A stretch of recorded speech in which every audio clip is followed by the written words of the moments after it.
Okay. Good morning, everyone. I'm very happy that you took time out of your busy schedule to join us with our webinar. This is Lynne Farlough, and the webinar is with Pyramid Positive. It's a positive behavior support overview, and Karran Royal and myself will be doing the webinar. So like I said, it's Lynne Farlough and Karran Royal. So Karran and I work for Pyramid Community Parent Resource Center, and we service the New Orleans and surrounding areas. And as you see on the slide, our director is on the upper left-hand side, DJ Marquis, and our other colleague at the bottom is Tiffany Powell, and Karran is in the middle, and I'm on the right. So we welcome you to the webinar. So we've been doing this training for a long while now. Pyramid got started in about 1997 in an official capacity. I might be wrong on the year. It's been a while. And we decided that it was important to do a training on positive behavior support for families who have children who have challenging behaviors. We felt like it was something that would be useful and you could use in your lives throughout your lifetime. And what we like to say about positive behavior support is it's a new way of being with your children.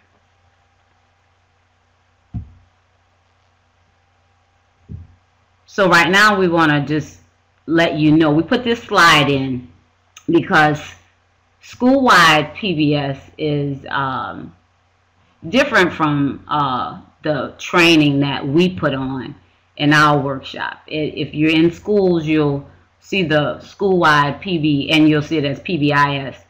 Throughout the school, you might see the expectations. We found that schools focus heavily on rewards. And when you talk about it, you'll see staff at schools talk about it in tiers. At our workshop, what we do is focus on the individual child, focus on the family, and helping them with the behaviors that their child exhibits. And we like to get at the whys and help the families get at the whys. And it's about planning, and like I said, it's a new way of being with your child. So let's first talk about positive. At this point in the workshop, we'd like families to think about something that they really love about their child, or an interest that their child might have. And we want to focus on a positive. So what we'd like you to do is use your chat box and think about either your child or a child that you work with, and write down some things that you either love about your child or something that they like to do.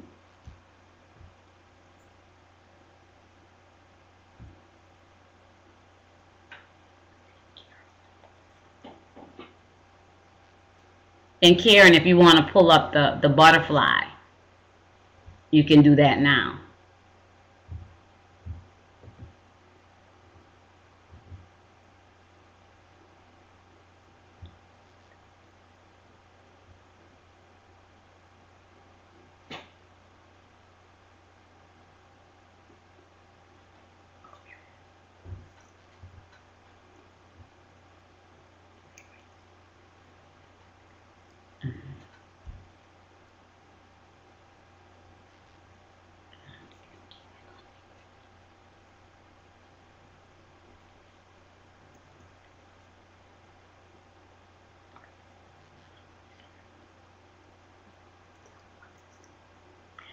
So right now, everybody should have. Go ahead, Karran.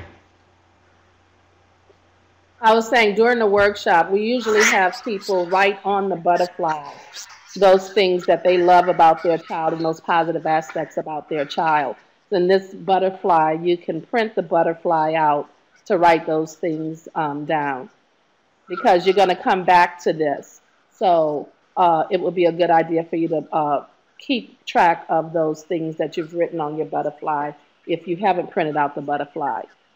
But during the full work, positive behavior support workshop, that information comes in handy.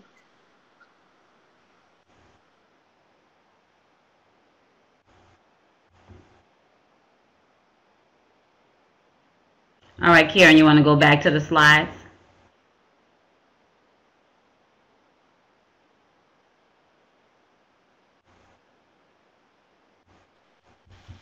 So, what are some things some people wrote on their butterfly or wrote? Can you tell us some of the things that you came up with that you love about your child, or that your child is really good at? Just type it into the chat box.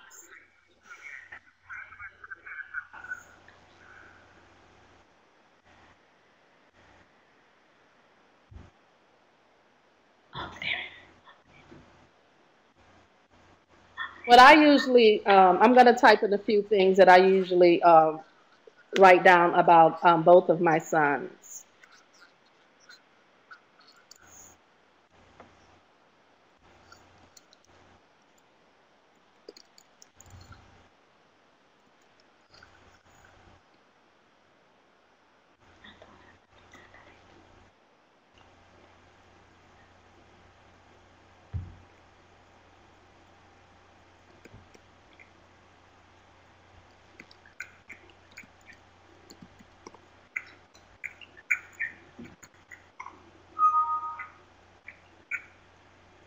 Anybody else?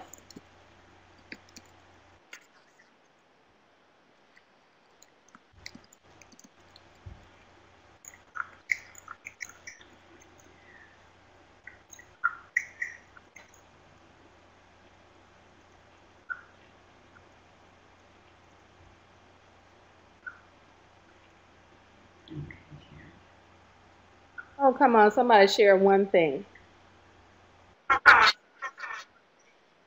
So Melanie. Okay. So Melanie says that her daughter is very caring. And I see Janice says, my child gives unconditional love when shown kindness. Very good.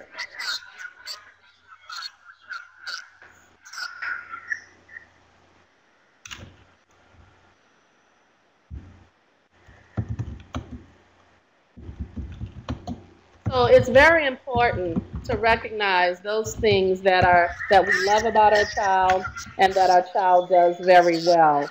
That way, that helps us to be focused on the positive.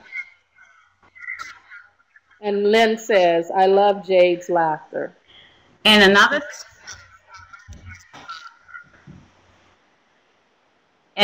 thing, at this point in the workshop, after we get responses from families, I like to know, why do you think this is a good activity? Why do you think we do this? And you can use your chat box to give some answers. And I see also that Precious or Roxanne said, what I love about my child is that he is lovable, funny, and happy. He cares about people. Logan loves playing with children, and he loves basketball. Very good.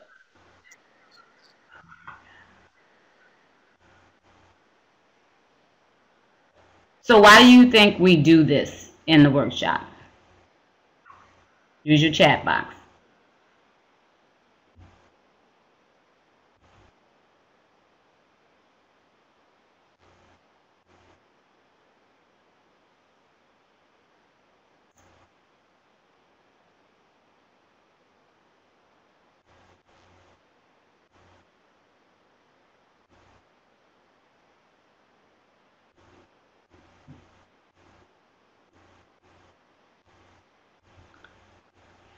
Absolutely, Melanie. So we can focus on the positive and not the negative.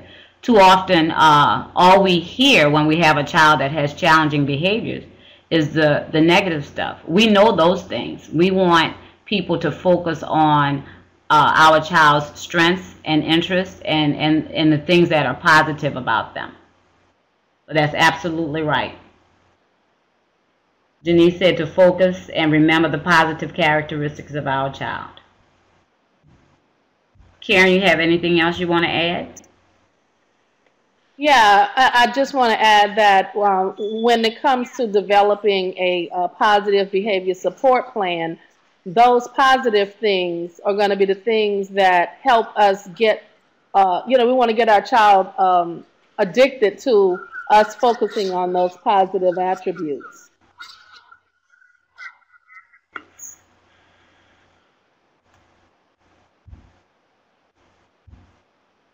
Okay, the next thing we want to talk about is what is your vision for inclusion for your child? And right now, Karen will pull up the form that talks about the vision for inclusion. And so what we'd like you to do is think about what is your vision for inclusion, either for your child or a child that you may work with. And think about what your vision is. Think about it now, think about it in the future. And you either can write what that vision is, or you can doodle and then share some of those in the chat box.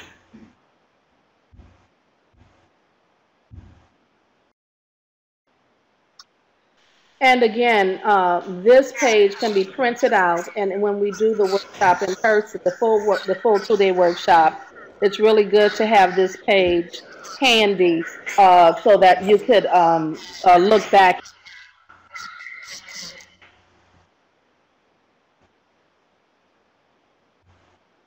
And remember, think about it. Think about your vision now, and think about some of the things that you'd like to see happen with your child way down the line.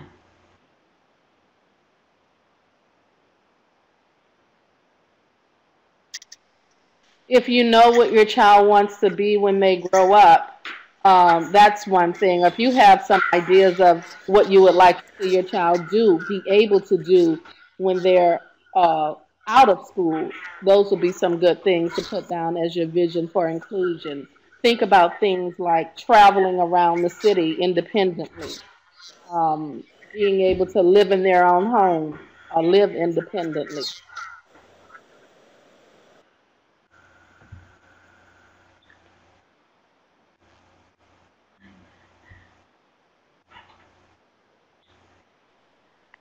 And it's just all those things that many of us take for granted, those things that help us to be a part of the overall community. We want to make sure that our child is able to participate in all the ways that we participate in the community. Okay, Denise says she wants for her child to be included and allowed to participate to the best of her abilities and strengths in all aspects of her life. And Precious and Roxanne says the vision is that my child is able to handle himself in school and in life. I want to make sure he gets all of the benefits in school where he might regress. And also, what you might hear, families will say, I want to see my child get married. I want my child to get a job. A lot of times we have families that just want their children to be happy. So when you think about that vision, you want to focus on those things, and it makes it easier to put a plan together for your child when you have a vision. Karen, you have anything else? No, that's pretty much it. Alrighty. So, PBS, what it is and what it is not. It's a new way of looking at behavior, a new way of being with your child once you implement these strategies. It's about respect. It's about appreciating the good stuff and ignoring challenging behaviors, the ones that you can. It seeks to understand why. And that's very, very important. And in the workshop, we delve into getting at why with teaching parents how to do simple functional behavioral assessments.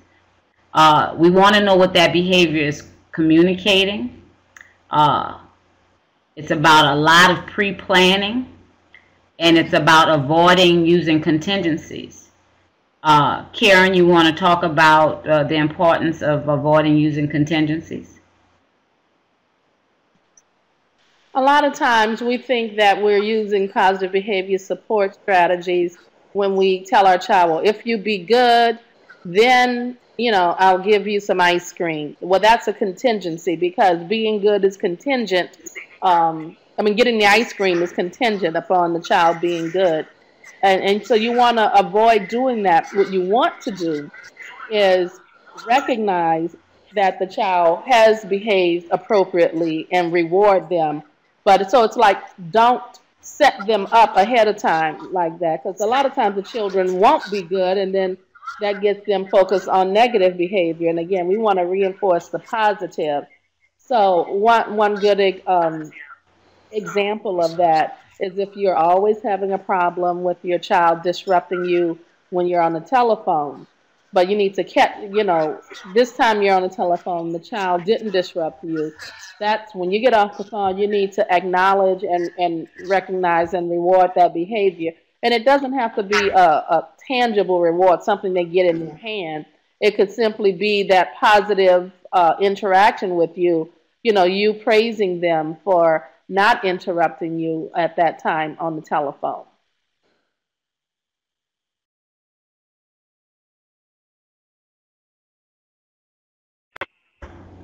Okay, Karran, thank you. So positive behavior support does not wait for a crisis. In our workshop, we take time out to talk about developing a crisis plan. And you need to have a crisis plan in your homes so that you can know exactly what to do when your child is in crisis. PBS it's not about system. It's not about the child. It's about systems, settings, and lack of skills as the problem. And it very much is a lifestyle change.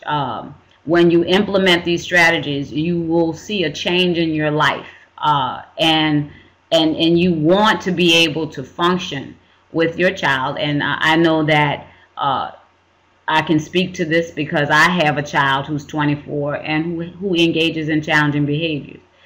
I use these strategies, and it works in my life. It's about independence, productivity, and inclusion. It's about opportunities and cooperation. Karran, you have anything else to add to this slide? No, that's pretty much it.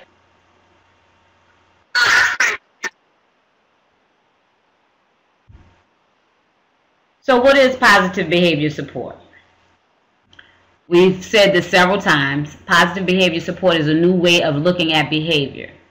It uses many approaches to replace the challenging behavior with appropriate behavior. It's about respecting the person, giving attention to positive behavior, ignoring that negative behavior whenever possible, and it's finding out the purpose of the behavior and teaching new skills. So now we'll go into the 7 strategies that is positive behavior support. So the first strategy is give positive reinforcement for positive behavior. And Karran, you can just give the examples and I'll chime in when I need to. So actually, this one is the example that I just gave around contingencies. You just want to catch the child being good when you see they've done the right thing, they've cleaned their room or they've brushed their teeth. You want to praise that positive thing that they've done. That way, you get them used to hearing those good things from you. Because one thing our kids want, they want that interaction with us. And they don't care if it's negative or positive, but it's up to us to make sure that we create more positive interactions with them.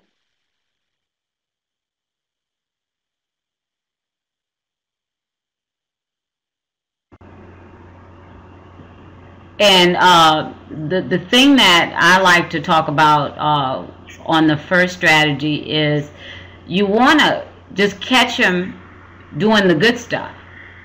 And you want to be sincere about that. So if you are on the phone talking and you have a child that constantly interrupts you while you're on the phone, in that moment that they don't do that, that's the good stuff. So you want to reinforce that. In the workshop, we like to use lots of examples, to talk about how to do these strategies. So as we go through these slides, we'll ask you if you used any of the strategies, feel free to put it in the chat box because we'd like to hear that. So the next strategy is ignore problem behaviors when possible. So Karran? And so some of the things you can ignore is that minor irritating tapping that a lot of our kids will do. Clearly you can't ignore if the child throws a rock and hits somebody in the head. That's not the kind of behavior that you can ignore. But especially when you have a child with attention deficit hyperactivity disorder like I do. Both of my sons have ADHD. They're always fidgeting and moving around. And if you constantly called attention to these things, you're adding more and more negative interaction with your child. Try to ignore those minor things, even though they may be irritating.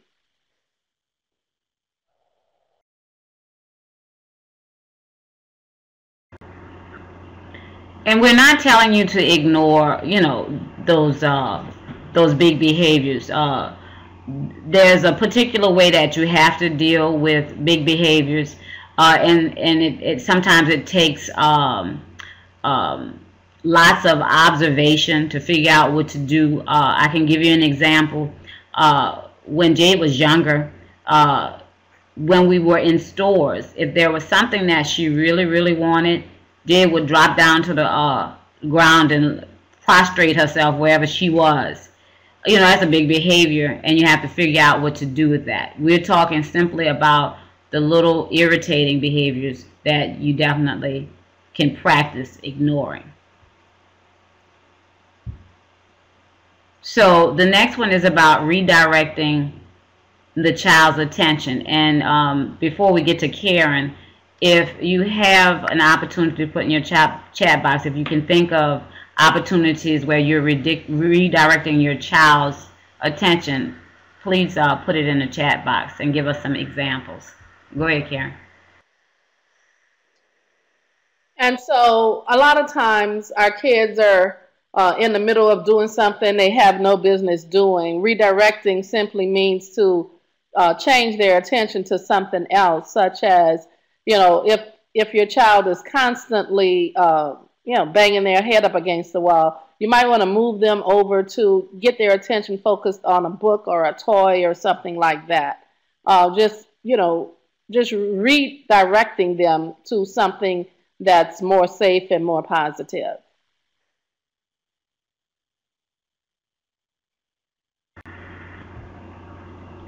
A good example that I have, because I have a child that obsesses and compulses on all kinds of things.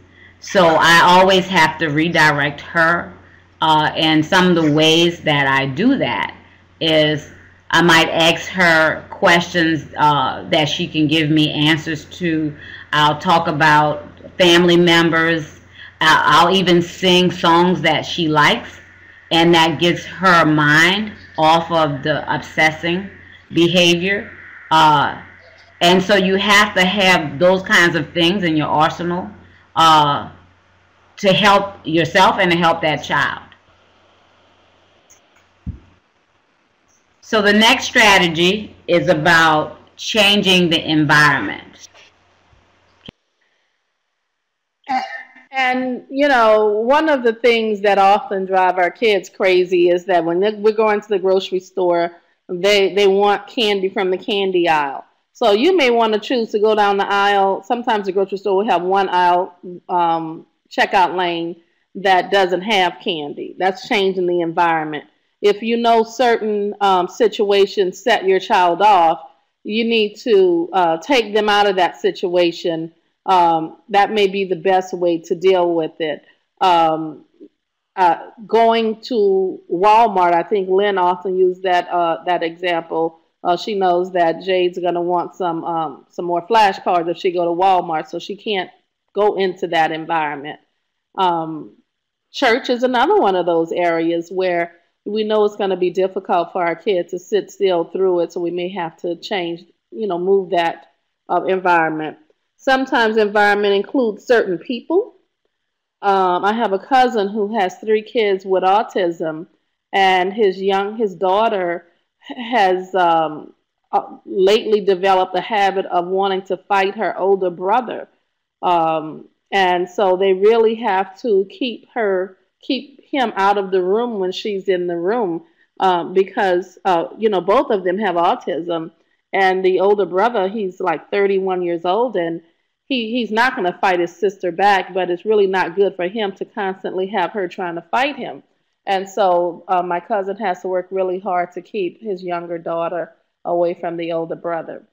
So it's important for us to recognize when we need to change the environment rather than knowing that we're putting our kid in a situation that's going to cause those negative behaviors to come out. And then we have to start dealing with them, in a negative way, change the environment if at all possible.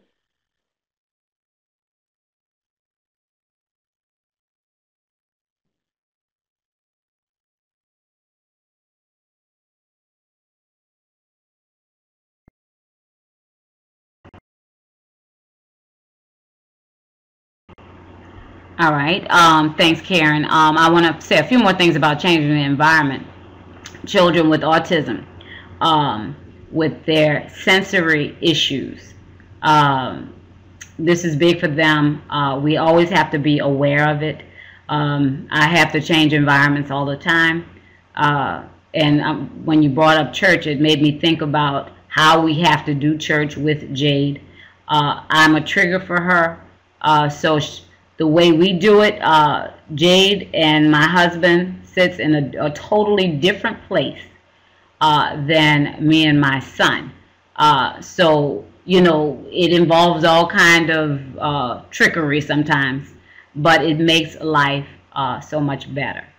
So our next strategy is increase predictability. All right, Karen. And we want to make sure that we have some kinds of schedule going on with our kid. They need to know what to expect at different times of the day, of the week. I know that with my son, he's 16 now, and he's old enough to set his medicine up. So he knows his medicine is going to be in these day of the week containers, that he has to set that up at the beginning of the week. So that lessens the chances that he's going to miss taking his medication. When he's doing his homework, he has a lot of trouble making sure he gets everything done. So he uses a timer. So he's spending 30 minutes on each subject that's assigned that night. He knows that when he comes home from school, he's going to take a 30-minute break, and then he's going to start doing his homework. And having set that up years ago when he was younger, it has kept down a lot of arguing about me having to tell him to get his homework done. he knows what he's doing because he has a very predictable schedule. And so think about some of the things that you do in your life with your child, or what your daily routine. How much of that can you make as predictable as possible? That way it increases your child's independence, because they have come to expect those predictable behaviors and time and schedules. Those are some things to think about.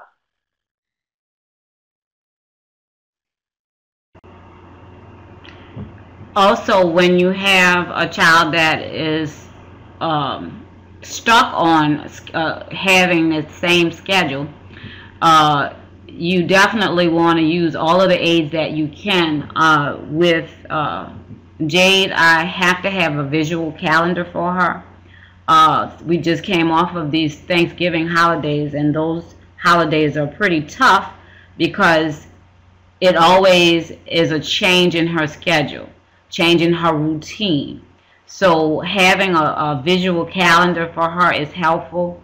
A calendar that you would put pictures of her workers, saying that the work is going to be off on this day, and then, hey, we're going to get back to your normal schedule starting on that day when that starts. Um, so it's very important. It makes life easier when you incorporate these kinds of things in your life. If anybody has any other things that they do that would be helpful to other parents, please use the chat box. So next we have offer choices. It's important that we offer choices to our children, again, so that they begin to have a sense of independence. Um, you know, on the screen you see fast food, but you also see some choices of some healthy choices as some of the side items, with the apples or chocolate milk.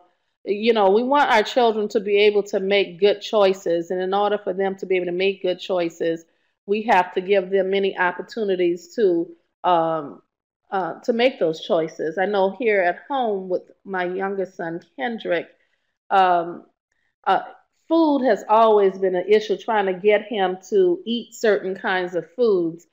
And so what I started doing is we would go to the grocery store, and I would let him choose a new vegetable that we'll try cooking, and then he can come and look up a recipe so we can try that.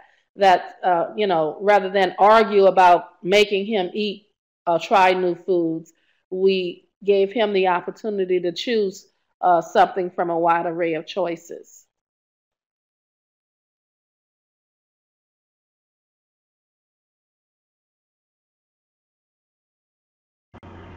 All right. Sometimes with offering choices for parents who have children who have a very difficult time doing choices, or they're not motivated, I always share with them that no matter what level your child is, you can help them to make choices. And you start very simple.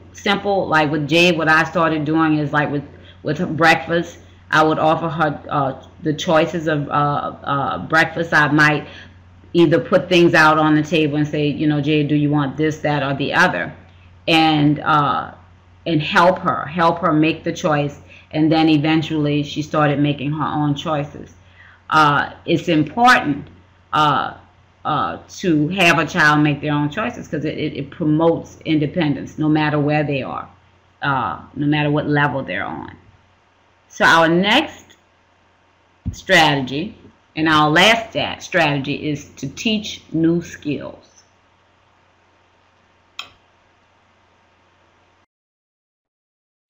So we want to make sure that our kids can do things on their own. A lot of times you'll see negative behaviors because they simply don't know how to do something. Tying their shoe or riding a bike, reading, those are some of the things depicted on the slide here.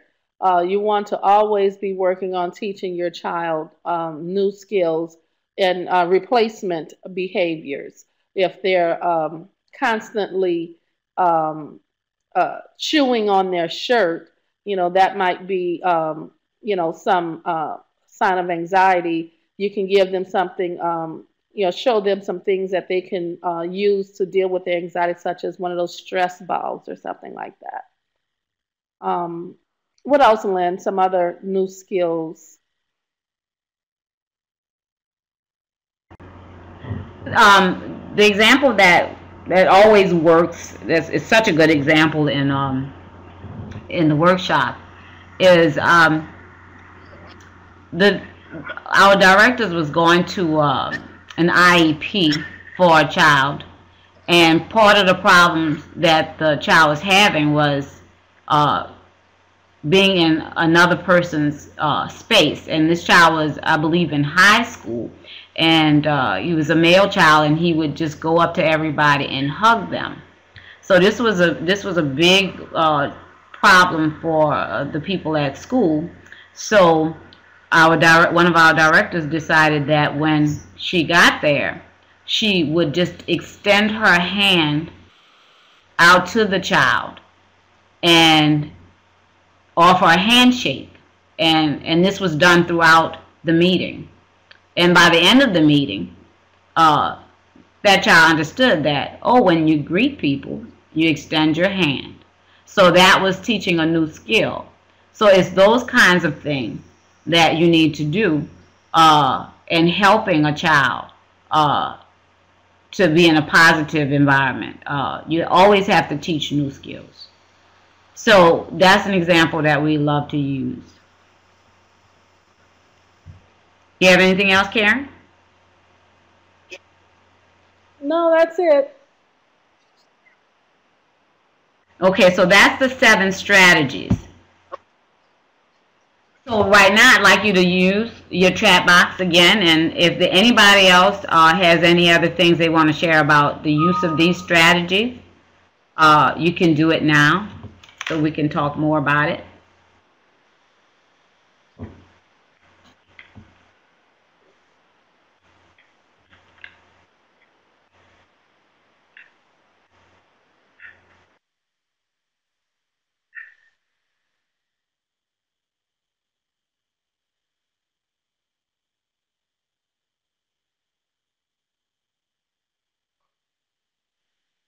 Okay.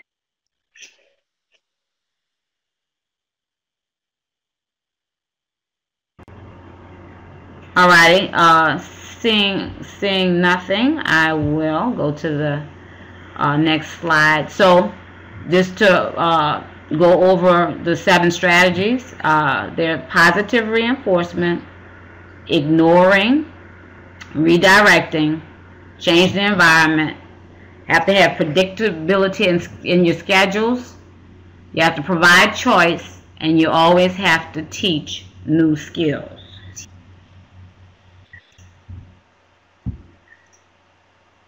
Karran, you want to talk about the overview and the full 2-day workshop?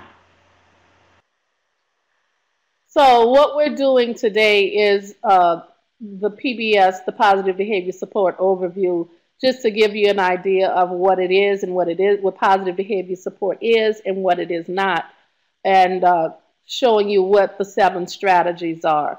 In the full 2-day workshop, we're going to go through a process of defining positive behavior support. It's a much more interactive workshop than you're able to be on the webinar.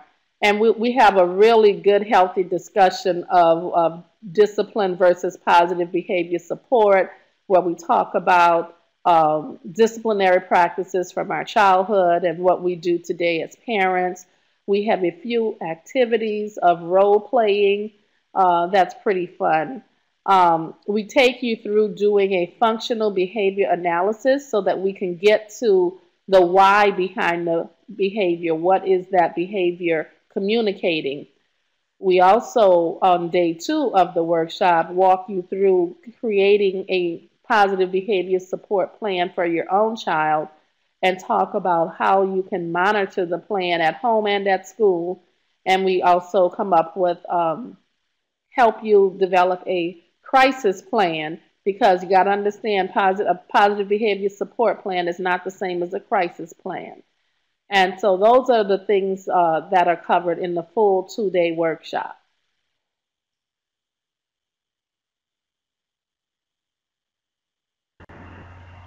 Also, you leave away with a booklet that we've created. So all of those things are in the booklet, and then you can always share that at school. And let me talk about what DJ made a comment. He said, building new skills is a conversation you should always have with your teachers at school. And of course, that's very important. And a way that you could do that is, to, if you ever had the opportunity to attend our workshop, you come away with this plan in your book, and that's a way to have that conversation.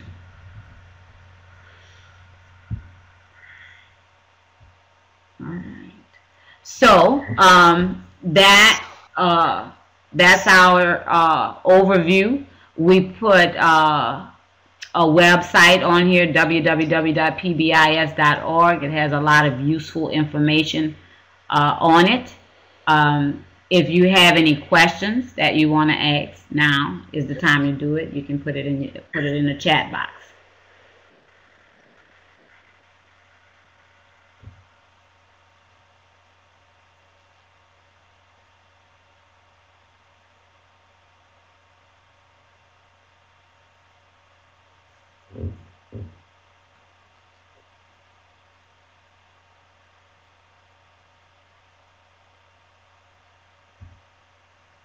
Lynn, we don't have our next PBS workshop scheduled yet, do we? No, we will be putting together our schedule soon.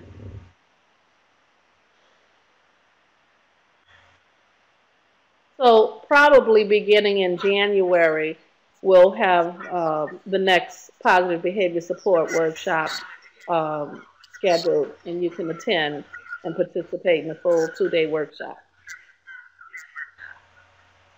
And the workshop is from 9 to 3. And we ask that you participate in both days because it is very interactive. It's not like it's something that's easy to catch up on if you've missed the day.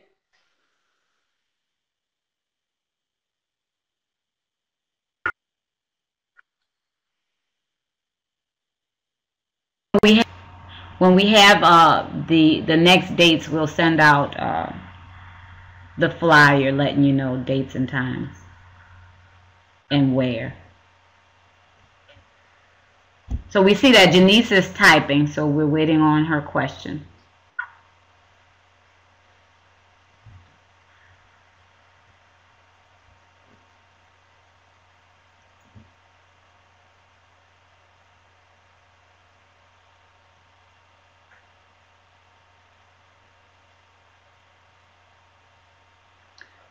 All right, Janice says, thank you, Lynn. This is a new way of looking at PBS that I can take to parents to help them at home that I think will be more useful in just following the PBIS school policies.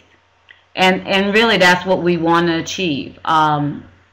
When you come to a PBS workshop with Pyramid, it's an intimate conversation. It's about sharing ideas and it's about talking and helping one another. So we know it's an important workshop to do, and parents get a lot out of it when they attend the workshop. Karran, you have anything else to add? Just to encourage parents to attend. This isn't just for children with disabilities. If parents are dealing with challenging behaviors of any type for any child, it would be good to attend the workshop.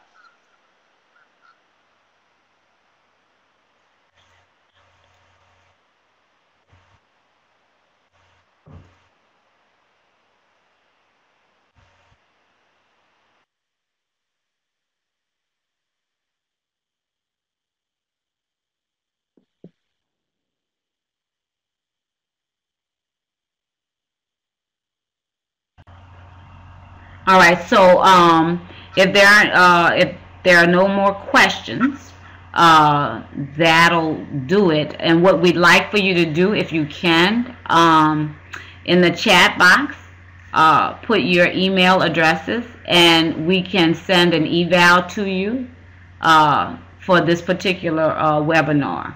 We thank everybody for attending, and we hope that the information that we've presented has been useful to you. Thank you, and have a great day. Wait, Janice is typing. Hold on. Thank you, everybody.